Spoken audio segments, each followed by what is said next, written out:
మీకు సమర్పిస్తున్న వారు brainlabs.ai.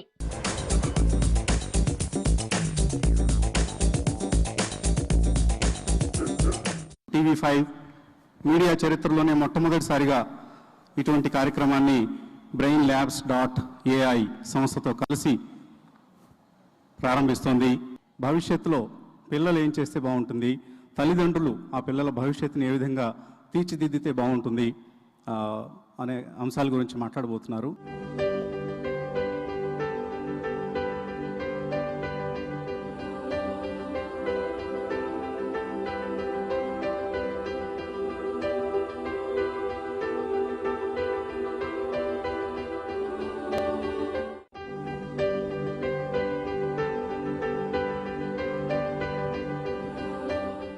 అందరూ ముందు మాకు కంప్యూటర్ సిఎస్సి కావాలంటారు, అలాగే ఎలక్ట్రానిక్స్ ఈసీ అంటారు, ఐటీ అంటారు, చివరిలో ఎక్కడో సివిల్ అసలు ఏమి దొరకపోతే సివిల్కి వస్తారు.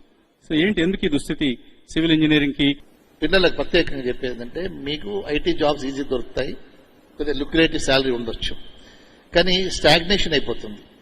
వేరే సివిల్ ఇంజనీరింగ్ లో ఇనిషియల్ స్టేజెస్ లో కనుక మీరు first few years if you can really learn on site, మీరు కనుక సబ్జెక్ట్ నేర్చుకుంటే, బెస్ట్ ప్రాక్టీసెస్ నేర్చుకుంటే, there is no stagnation in the civil engineering. ఎందుకంటే ఈ రోజున there is huge shortage of manpower, skilled manpower, employability ఉన్న manpower ఈ sector లో, ఇన్ఫ్రాస్ట్రక్చర్, రియల్ ఎస్టేట్ సెక్టర్ లో big gap, very big gap. So అది కొద్ది రోజులు కష్టపడగలిగితే వాళ్ళకు remuneration point of view they can ask anything. The promoters, the infra company promoters, the real estate promoters are willing to give any package.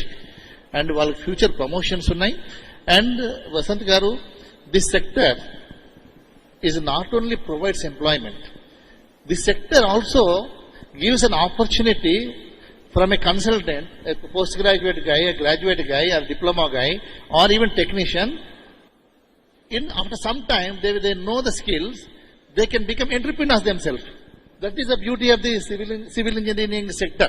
Yes madam, next ప్రశ్న. పిల్లల్లోని పేషెన్సీ చాలా తక్కువగా ఉంది sir. Even 10 years వచ్చేటప్పటికి ఇంకా వాళ్ళకంతా వరల్డ్ అంతా వాళ్ళకి తెలుసు అన్నట్టు దే ఆర్ ట్రీటింగ్ సార్. పిల్లలు 4 స్టేజెస్ లో పెరుగుతారమ్మా. ఫస్ట్ స్టేజ్ కిడ్స్ అంటారు, KIDS కిడ్స్.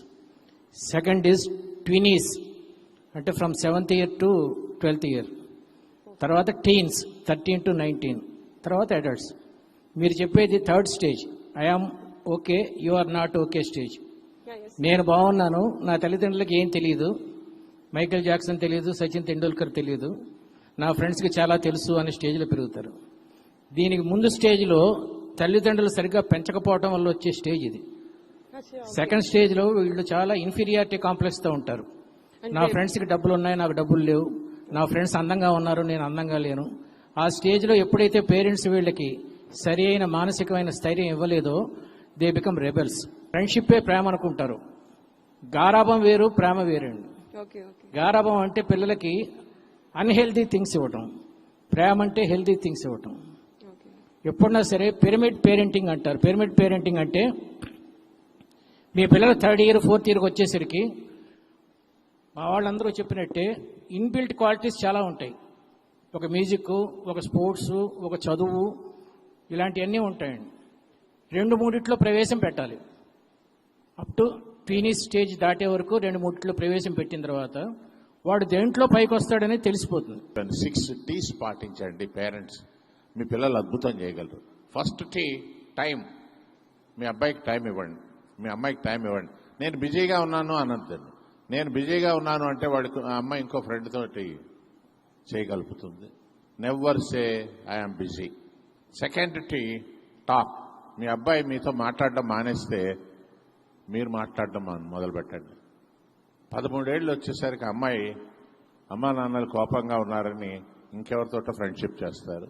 ఓ ఫేస్బుక్ ఉంటుంది, ఓ వాట్సాప్ ఉంటుంది. ముక్కు మొహం తెలియని వాళ్ళకి చాలా ఆత్మీయులు అయిపోతారు. చివరికి వాళ్ళు ఎక్కువైపోతారు, అమ్మా నాన్నలు దూరం అవుతారు. Third T is touch. పిల్లల్ని ముట్టుకుంటూ ఉండండి, ఇలా అనండి అప్పుడప్పుడు, ఇలా కాదు, ఇలా ఇలా. 4th T, ట్రస్ట్, నమ్మండి, మీ పిల్లలు మీకన్నా great. And 5th T is teach them values.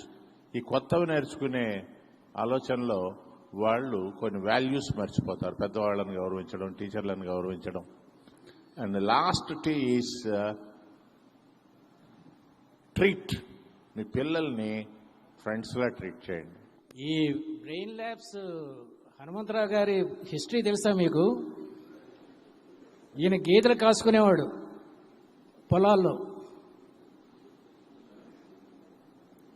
పొలాల్లో గేదెలు కాచుకునేవాడు. Then he become a teacher. He was not interested. అప్పుడు అమెరికా వెళ్ళి కొన్ని కోట్లు సంపాదించాడు. చిన్నప్పటి రోజులతో నేను మీకు మ్యాప్ చేస్తానండి. చిన్నప్పుడు ఖోఖో ఆడి ఉంటారు మీలో చాలా మంది. ఖోఖో ఆడటం అనేది ఏంటంటే బ్రెయిన్ ని బ్యాలెన్స్ చేసుకుంటాం అనేది మీరు నేర్చుకున్నారు. ఇవాళ పిల్లల్లో లేకపోవటం, అది ఎబిలిటీ మిస్సింగ్. అది బ్రెయిన్ డెవలప్మెంట్ యాక్టివిటీస్ లో ఆ ఎబిలిటీస్ అన్నిటిని కూడా వాడుకుంటే బ్రెయిన్ కి విజన్ తో పాటుగా, టచ్ తో పాటుగా, సెన్సరీ, అంటే మన టేస్ట్ కూడా ఒక సెన్సరీ ఎబిలిటీ అండి. అది కంటి చూపు లేని వాళ్ళు మనం బ్లైండ్ అనే ఒక ఎబిలిటీ లేని వాళ్ళు అంటున్నాము, లేకపోతే కాళ్ళు లేని వాళ్ళు ఒక ఎబిలిటీ లేని వాళ్ళు. ఇవన్నీ కూడా ఉండి మనం ఏం చేస్తున్నాము, ఆ ఎబిలిటీస్ మనం సరిగ్గా ఉపయోగించుకుంటున్నామా? మన పిల్లల యొక్క బ్రెయిన్ డెవలప్మెంట్ లో భాగం అది లేకపోవడమే ఇవాళ ఫెయిల్యూర్ కారణం. What is the role of language in the successful career of a student? 60 ఏళ్ళు దాటిన తర్వాత రామాయణం చదవమంటారు. రామాయణం చదవమంటే పెద్దవాళ్ళు రిటైర్ అయిపోయారని చెప్పి కాదండి. ఒక న్యూ లాంగ్వేజ్ నేర్చుకోవడం అనేది it's a rebirth for everybody. Language అనేది సచ్ అన్ ఇంపార్టెంట్. ఆ న్యూ లాంగ్వేజ్ నేర్చుకోవడం అనేది వాళ్ళ బ్రెయిన్ వాళ్ళకి చిన్నగా అయిపోతుండే, వయసు పెరిగే కొద్దీ, వాళ్ళు చేసే పనులు తగ్గిపోయే కొద్దీ మెమరీ లాస్ దగ్గర నుంచి అన్ని కూడా స్టార్ట్ అవుతాయి. వాటన్నిటిని కంట్రోల్ చేసుకొని డిమెన్షియాలు లేకపోతే ఇంకొక ప్రాబ్లమ్స్ రాకుండా ఉండాలంటే ఓల్డ్ ఏజ్ లో లాంగ్వేజ్ నేర్చుకోమని చెప్తాం. కానీ ఇక్కడ చిన్నపిల్లలు మనం ఇక్కడ ఆ ఓల్డ్ ఏజ్ వాళ్ళలాగా లాంగ్వేజ్ తో సంబంధం లేదు, మీకు లాంగ్వేజ్ లో మార్క్స్ మీకు ఉపయోగం లేదు, కాబట్టి మీరు ఇక్కడ లాంగ్వేజ్ ఇగ్నోర్ చేసేయచ్చు అని చెప్పడం ద్వారా వాళ్ళని we're making them handicap to express చేయలేనప్పుడు, వాళ్ళ ఎమోషన్స్ వాళ్ళు చూపించలేనప్పుడు, వాళ్ళ బ్రెయిన్ యూటిలైజేషన్ లో లాంగ్వేజ్ పాత్ర అనేది లేకపోవడం వల్లనే వాళ్ళు ఇందాక చెప్పినట్టుగా అసెస్మెంట్ అనేది డిగ్రీ అయిపోయిన తర్వాత మొదలయ్యేది ఓవరాల్ గా ఎక్స్ప్రెస్ చేయమంటాం, అలాగే అక్కడ మిస్ అయిపోతున్నారు. తర్వాత ప్రశ్న. చాలా మంది పేరెంట్స్ కి ఒక డౌట్ ఉందండి. మీరు చెప్పాలి మాస్టర్. మీరే బాలాగారు, మంచి కోర్సు మామూలు కాలేజీలో చదివితే బెటరా, మామూలు కోర్సు మంచి కాలేజీలో చదివితే బెటరా? మంచి కోర్స్ అంటే డిమాండ్ ఉన్న కోర్సా, కంప్యూటర్స్ అవేనా? ఈ విషయంలో బాలాగారు చాలా అదృష్టవంతులండి. వాళ్ళ పిల్లలు ఇద్దరు కూడా వరల్డ్ క్లాస్ ఇన్స్టిట్యూట్స్ లో చదివారు. My son and daughter went to Yale and Harvard Innovation Lab and Harvard Medical School. My amma, she did her project. She went to Boston, and my son went to Johns Hopkins and Yale. And they want to do something different. అంటే సమాజానికి ఉపయోగపడేటట్టు కూడా ఏదన్నా చెయ్యాలి, ఊరికనే చదవడం అని కాదు. ఇక్కడ బీఫార్మా చేసి అక్కడ డబుల్ మాస్టర్ చేసి master of public health. So ఒకవేళ మనం హెల్త్ కేర్లో ఉంటే, ఒక సర్జన్ అయితే in his life time he may perform some thousands of operations. ఒక డాక్టర్ అయితే can attend few physicians. So health care వర్టికల్లో మనం ఏమన్నా పాల్గొగలిగితే ప్రపంచానికి మంచి చేసినట్టు ఉంటాం. Because health care is very important. అంటే అన్ని ఇంపార్టెంట్ కాదని కాదు. చాలా మంది అంటారు డబ్బు ఒక్కటే ముఖ్యం కాదు, ప్రేమ, ఆప్యాయత, మనం ఏం చేసుకుంటే డబ్బులు. వాళ్ళంతా పిరిగి వాళ్ళని, డబ్బులు లేకపోతే బతకలేం ఈ రోజుల్లో. బికాజ్ ఇన్ఫ్లేషన్ అనేది, మనకు వచ్చే సంపాదన అనేది డ్యూయల్ ఇన్కమ్ కూడా, డింక్ అంటారు, డ్యూయల్ ఇన్కమ్ నో కిడ్స్. అప్పటిదాకా బాగానే ఉంటుంది. ఒకప్పుడు మనకున్న రిసోర్సెస్ లో మనం బతికేవాళ్ళం. ఇప్పుడు ఏంటంటే we are just swiping the cards. ఇక ముందర స్వైప్ ద కార్డ్స్ కూడా లేదు. It's all cyber cash.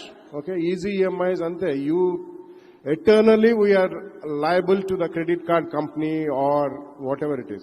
So basically manam pillalni first nunche kuda we have to teach them the art of saving and investment. Andariki saving anedi investment anedi different ani telidu. People don't know the difference between want and need. So అలా మనం పిల్లల్ని ఏం చెప్పాలి first నుంచి primary అంటే, మీరు ఇందాక ఒక 2-3 స్టేజెస్ అన్నారు. సిన్స్ వాళ్ళకి కొంచెం అర్థమయ్యే రోజుల నుంచి I've been telling my kids, Mr. Shendil, he is best corporate leadership trainer and IIM Bangalore faculty. What can our audience expect from you as an IIM faculty and also a corporate leadership trainer? Thank you for this invitation. I want to clarify, I'm a guest faculty at IIM Bangalore and a corporate trainer. The topic given to me is how to stay relevant, both for students and parents.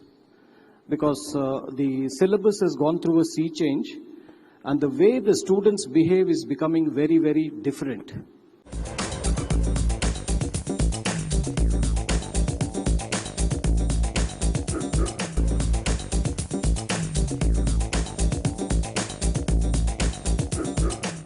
India is in the 4th place in terms of space technology. Is there any scope for aerospace engineering? And if there is, there are not so many universities which offer aerospace engineering. ఇండియాలో కూడా కొన్ని opportunities ఉన్నాయి. అయితే many schools వాళ్ళకి ఏంటంటే facilities ఉండాలన్నమాట, అవి ఆ కోర్స్ రన్ చేయాలంటే. అందువల్ల ఎక్కువ మంది స్టూడెంట్స్ అంటే మినిమం క్లాస్ రూమ్కి 18 స్టూడెంట్స్ లేకుండా రన్ చేయలేరు. సో కొన్ని స్కూల్స్ స్టార్ట్ చేసుకోవడం కొన్ని క్లోజ్ అయిపోయినాయి అనమాట, అంటే స్టూడెంట్స్ జాయిన్ కాకపోవడం వల్ల, అవేర్నెస్ లేకపోవడం వల్ల. సో అందువల్ల వెరీ ఫ్యూ స్కూల్స్ రన్ చేస్తున్నాయి. అలాగే ఓవర్సీస్లో నెంబర్ ఆఫ్ స్కూల్స్ స్పెషల్లీ ఈ ఏరోస్పేస్ ఇంజనీరింగ్, ఏరోనాటికల్ ఇంజనీరింగ్ చేస్తూ, అలాగే ఇండస్ట్రీ టైప్ అంటే ఈ పర్టికులర్ ఇండస్ట్రీ ఏదైతే ఉందో ఏరోస్పేస్ ఏవియేషన్ ఇండస్ట్రీతో టైప్ అయ్యి ఇంటర్న్షిప్ అనమాట, అంటే 3rd ఇయర్ నుంచి 4th ఇయర్ నుంచి ఇంటర్న్షిప్ ఇచ్చి తర్వాత సక్సెస్ఫుల్ స్టూడెంట్స్ ఎవరైతే సక్సెస్ఫుల్ గా కంప్లీట్ చేస్తారో వాళ్ళకి ప్లేస్మెంట్ కూడా అవుతా ఉన్నాయి అన్నమాట. సో ఈ రోజు అసెస్మెంట్ బట్టి మీరు ఒక గైడెన్స్ నాకు ఇస్తారు. సో ఇప్పుడు నేను నా కూతురు అభిప్రాయాన్ని గౌరవించాలా, మీరు ఇచ్చిన మీ ప్రొఫెషనల్ మీ దీని గురించి అంటే ఇది నేను వెళ్ళాలా? ఇప్పుడు కన్ఫ్యూజన్ లో పేరెంట్స్ ఉన్నాం, పిల్లలైతే అస్సలు లేరు, వాళ్ళు క్లారిటీతో ఉన్నారు. ప్రతి మనిషి కూడా వాళ్ళ బిహేవియర్ ఏంటి అంటే సమ్ ఆఫ్ దేర్ ఎక్స్పీరియన్సెస్ అండి. ఈ రోజు నేను ఏ విధంగా బిహేవ్ చేస్తున్నాను అంటే this is all my experiences, sum equal to how I'm behaving. ఎలాంటి ఎక్స్పీరియన్సెస్ నేను గెయిన్ చేశాను, ఓకే, ఈ ఏజ్ లో లాస్ట్ ఇయర్ లో మీ పిల్లలకి ఉన్న అనుభవాల ప్రకారము ప్రాక్టికల్ గా ఇన్వాల్వ్ అయ్యి వచ్చిన ఎక్స్పీరియన్స్లతోటి ఒక రకమైన ఆలోచనతో ఉంటే ఒక 1 year తర్వాత అది మారే అవకాశం ఉంది, ఒక 2 years తర్వాత అది మారే అవకాశం ఉంది, అది మారుతుంది. అయితే అంటే ఒక అసెస్మెంట్ అనేది చేసి ఒక కౌన్సిలింగ్ అనేది మీరు వచ్చినప్పుడు గైడెన్సా కౌన్సిలింగా? గైడెన్స్ అంటే దానికి ఎలాంటిది ఆధారం లేకుండా ఓకే బాబు నువ్వు పలానా జాబ్లోకి వెళ్ళు అని మా ఇంటి పక్క వాడు ఎవరు తెలిసిన వాళ్ళు ఇంకొకళ్ళు అంకుల్ చెప్పారో మామయ్య చెప్పారో బాబాయ్. ఒక కౌన్సిలింగ్ ఏంటంటే ఒక డిస్కషన్ తోటి ఒక ఫోకస్ గా అతను కొన్ని క్వశ్చన్స్ అడిగి అనాలిసిస్ చేసిన తర్వాత ఇచ్చేటువంటిది కౌన్సిలింగ్. ఈ కౌన్సిలింగ్ లో ఇక్కడ వాళ్ళకి ఏది కావాలి అనేదే ఫస్ట్ ప్రయారిటీ. ఎప్పుడు కూడా వాళ్ళకు గోల్ ఉంటుంది. ఆ గోల్ తో పాటుగా ఈ అసెస్మెంట్ లో ఎంత షార్ట్ ఫాల్ ఉంది, ఎంత గ్యాప్ ఉంది, అది అచీవ్ చేయాలంటే ఏమేం చేయాలి అనేటువంటి మరి అది కూడా చెప్పి ఆ కోర్సెస్ ని మీకు ఎన్రోల్ చేయించి ఆ కోర్సెస్ యొక్క ప్రోగ్రెస్ మానిటర్ చేస్తూ ఉండటమే బ్రెయిన్ ల్యాబ్స్ యొక్క పని.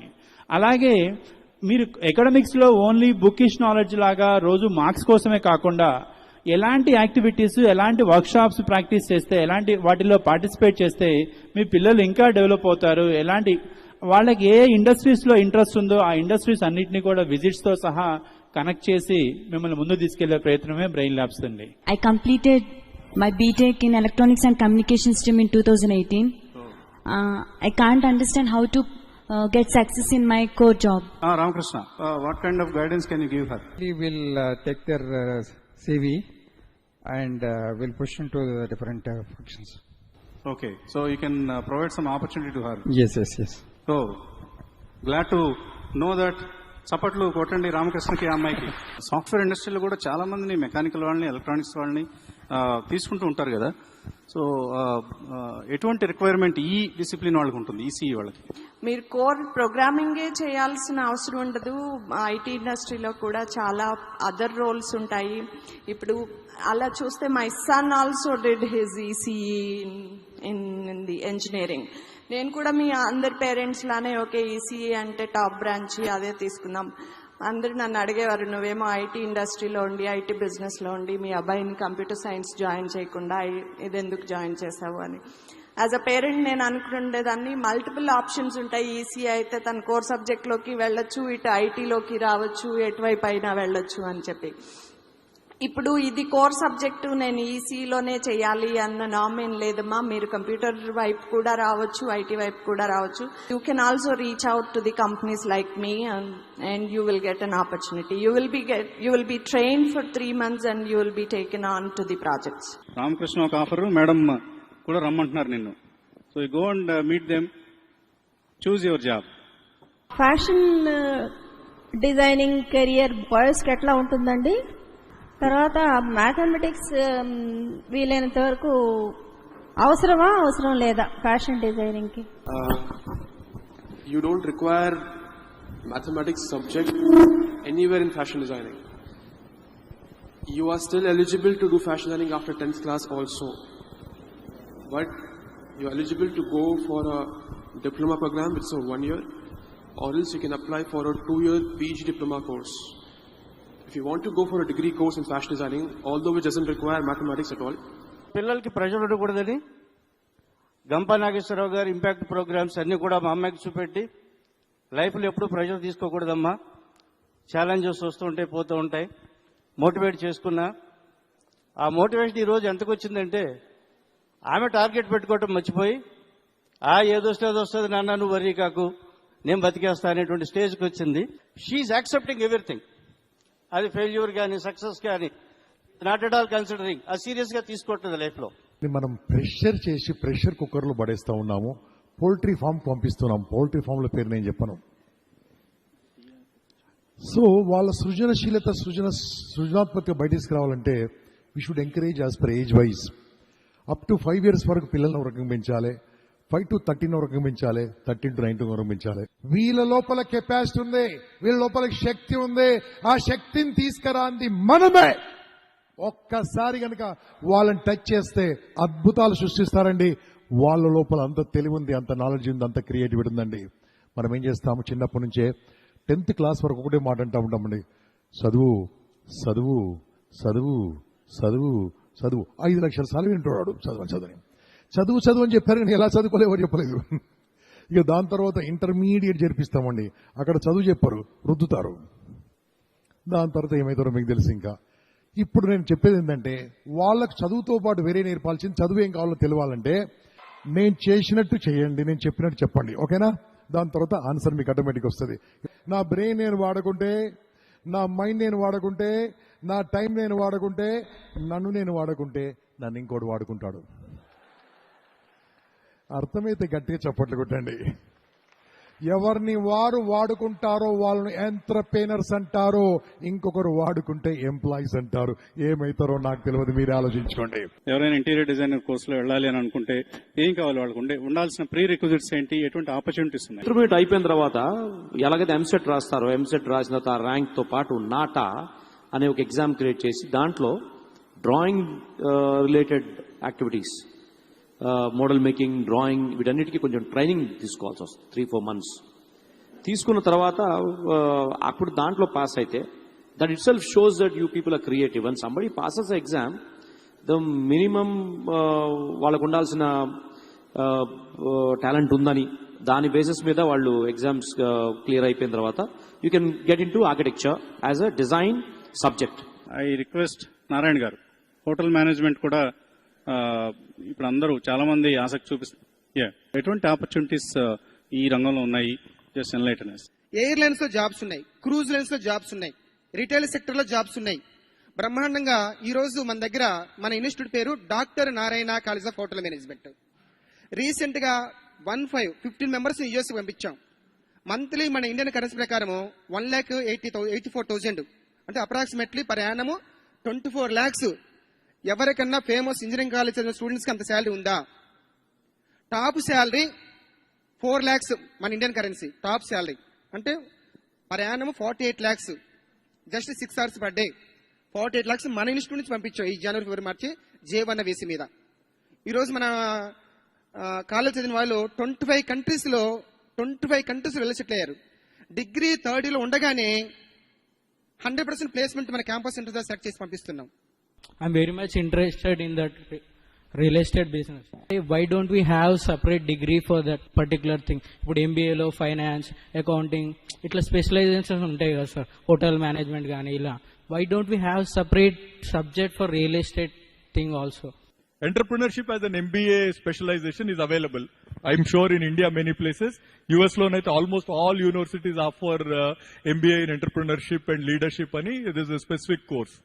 Real estate is such a big opportunity, we cannot even visualize. Average today, house cost 30 lakhshalu, 35 lakhshalu average. Konni kotlo untai, konni 15 lakhshallo untai.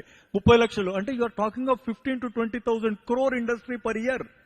20,000 crore is a huge industry. It can bring in so many real estate players. Opportunity is huge. So if you want to become an entrepreneur in real estate, it's a great area. అందరికీ పేరు పేరున ధన్యవాదాలు. మీకు కూడా అందరికీ ఇక్కడికి వచ్చేసినందుకు, ఇంత ఓపికగా విన్నందుకు ధన్యవాదాలు. మళ్ళీ మరొక స్టూడెంట్ కనెక్ట్ కార్యక్రమం కలుద్దాం. Keep watching TV5.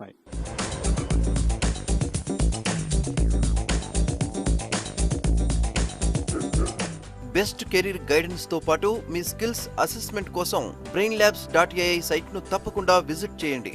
మరిన్ని వివరాలకు 9949863777 నంబర్ను సంప్రదించండి. ఈ కార్యక్రమాన్ని మీకు సమర్పించిన వారు brainlabs.ai.